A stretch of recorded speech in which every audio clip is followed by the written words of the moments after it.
This channel does not promote any violent, harmful, or illegal activities. All content provided by this channel is meant for an educational purpose only. Top quality और consistent performance के लिए सिर्फ silver pumps नाम याद रखना।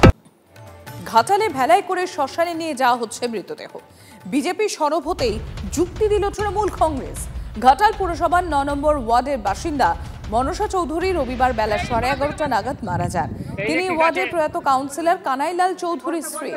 মৃতদেহ দাহ করার জন্য বেশ কিছুটা পথ ভেলায় করে চাপে নিয়ে যাওয়া হলো শ্মশানে।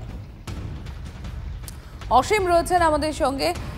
অসীম, এর আগে আমরা দেখেছি যে রোগীকে হাসপাতালে নিয়ে যেতে হচ্ছে ভেলার মাধ্যমে, এবার শেষকৃত্যের সময়ও এই একই অবস্থা।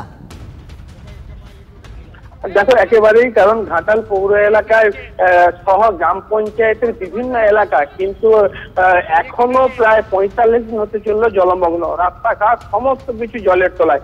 দেখো যেখানে দাহ করা হয় সেই দাহর যে জায়গা, যেগুলোকে শ্মশান বলে আমরা জানি, সেই শ্মশানও কিন্তু একাধিক জায়গায় জলের তলায় চলে গিয়েছে। দেখো জল যন্ত্রণার যে ছবিটা, যোগাযোগের একমাত্র মাধ্যম ডিঙি বা নৌকো, সেই ছবিটাই কিন্তু এখনো কষ্ট হয়ে উঠলো। ভেলাই করে মৃতদেহ নিয়ে যেতে হচ্ছে, যে যার যে নির্দিষ্ট এলাকাতে সে কিন্তু মৃতদেহ দাহ করতে পারছে না, তার দিকে অন্যত্রে নিয়ে যেতে হচ্ছে। শুধু এই ছবি আজকের নয়, আমরা আগেও দেখিয়েছি এরকম একাধিক মৃতদেহকে অন্যত্রে নিয়ে চলে যেতে হচ্ছে। এবং সব থেকে বড় কথা, দীর্ঘদিন ধরে ঘাটালে একটি কিন্তু ইলেকট্রিক চুল্লির ব্যবস্থা করা হয়েছিল, কিন্তু সেই চুল্লির কাজ এখনো কিন্তু সম্পন্ন হয়নি। এখনো সেটা না শুরু হওয়ার জন্যই কিন্তু এই চরম দুর্ভোগ। প্রশাসনের তরফ থেকে জানানো হয়েছে দ্রুত এই বৈদ্যুতিক চুল্লিটি চালু হয়ে যাবে, কিন্তু কবে চালু হবে সেই উত্তর নেই। বানভাসী ঘাটালের মানুষজনকে এই ধরনেরই কিন্তু সমস্যায় পড়তে হচ্ছে প্রতিনিয়ত। ধন্যবাদ। আর জল যন্ত্রণার মধ্যেই ছবি নিয়ে রাজ্যের শাসক দল তৃণমূলকে তীব্র আক্রমণ বিজেপি বিধায়ক শীতল কাপাটের। সমালোচনা হতেই পাল্টা যুক্তি দিল তৃণমূল কংগ্রেস। কেন মৃতদেহ কলাগাছের ভেলায় ভাসে শ্মশানে নিয়ে যাওয়া হলো সেই যুক্তি দিলেন ঘাটাল সাংগঠনিক জেলা তৃণমূল সভাপতি অজিত মাইতি। শুনুন।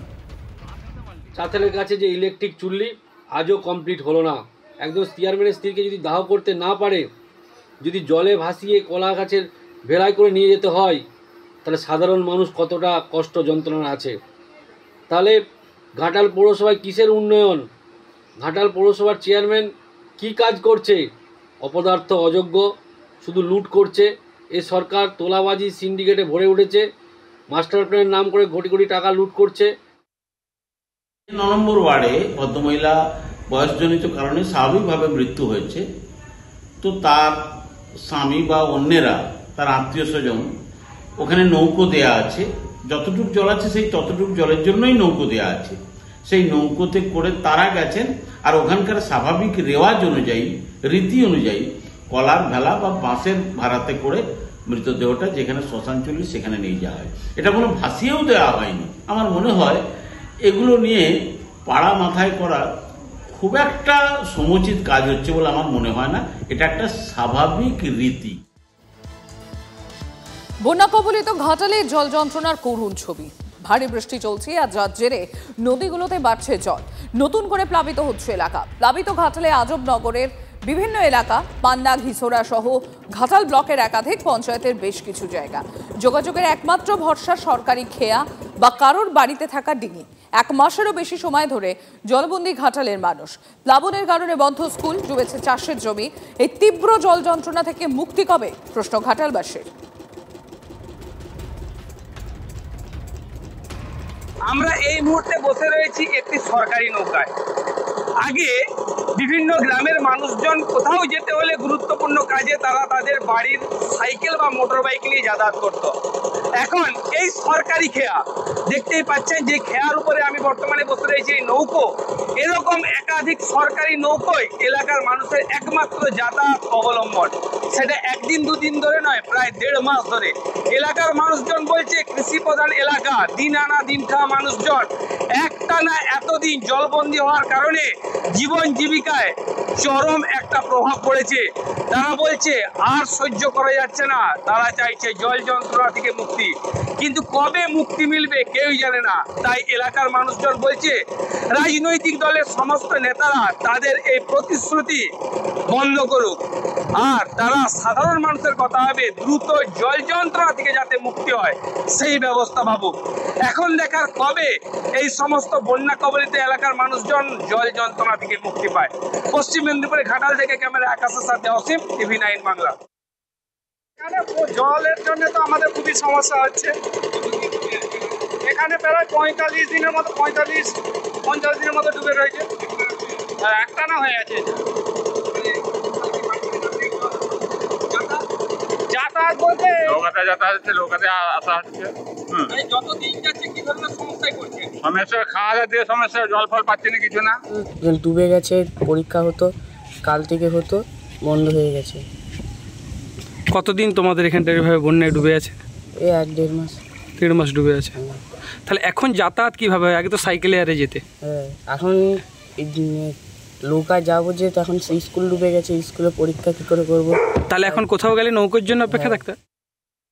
মূলত ঘাটাল পৌরসভার 12টি ওয়ার্ডের বেশ কিছু অংশ এবং ঘাটালের 10টি পঞ্চায়েতের বেশ কিছু অংশ কিন্তু জলপ্লাবিত হয়ে থাকছে দীর্ঘদিন ধরে।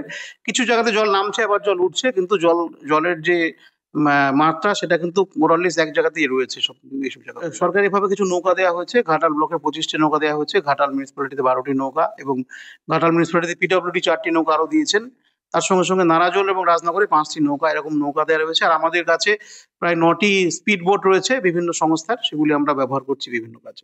জল একটু আস্তে আস্তে বাড়ছে, তবে এরপরে যদি ভারী বৃষ্টি হয় তাহলে কিন্তু খারাপ জায়গায় যেতে পারে।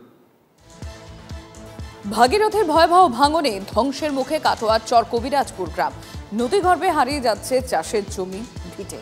নতুন করে নদীর জল বাড়তে ভাঙন আতঙ্ক গ্রাস করেছে কাটোয়া 2 নম্বর ব্লকের নদী তীরের গ্রামগুলোতে। আতঙ্কে দিন কাটাচ্ছেন বাসিন্দারা। বাড়িতে উঠলো জল, এই বুঝি ভেঙে গেল সব। রাতে ঘুম হয় না, সবাই ভাবে কতটা জল বাড়লো। এইভাবে একটা আতঙ্কে থাকে সবাই। ভাঙনে আমাদের এখানে সব শেষ করে দিচ্ছে, যোগাযোগ ব্যবস্থা, তারপরে এই সব বিচ্ছিন্ন করে দিল আমাদের গঙ্গা ভাঙনে। এই কিছুদিনের ভেতরে আমার মনে হচ্ছে কিছুদিনের ভেতরে হয়তো 10-20-50টা বাড়ি উঠে যেতে হবে। ভাঙনটা রোধ হলে আমরা যাই হোক ডাল ভাত নুন ভাত খেয়ে আমরা এখানে থাকতে পারি। আমাদের চাষের জমি এই বাঁধ ছিল, বাঁধ ভেঙে যাচ্ছে, গঙ্গা ভাঙনে সব জমিগুলো পড়ে যাচ্ছে, চাষের জমিগুলো সব বন্যার জল থেকে নষ্ট করছে প্রতি বছরই। এর আগে কাজ হলো, এবারে এটুকু করার কথা ছিল, তাও যদি করতো বাড়ি ঘরকে যে হালে যে এই বাড়িটা ভেঙে চলে গেল ভয়ে। যে এখন তো এক চাপ করলেই বাড়ি ভেঙে চলে যাচ্ছে। গ্রাম ছেড়ে কি চলে যাচ্ছে সবাই? গ্রাম ছেড়ে অনেক চলে যাচ্ছে, কি করবে? এখানে তার কোনো জমি জায়গা ভেঙে যাচ্ছে, রোজগার তো করে খেতে হবে। আমাদের সরকারের প্রচেষ্টা চর কবিরাজপুরে ভাঙন কিন্তু আমরা বন্ধ করতে পেরেছি।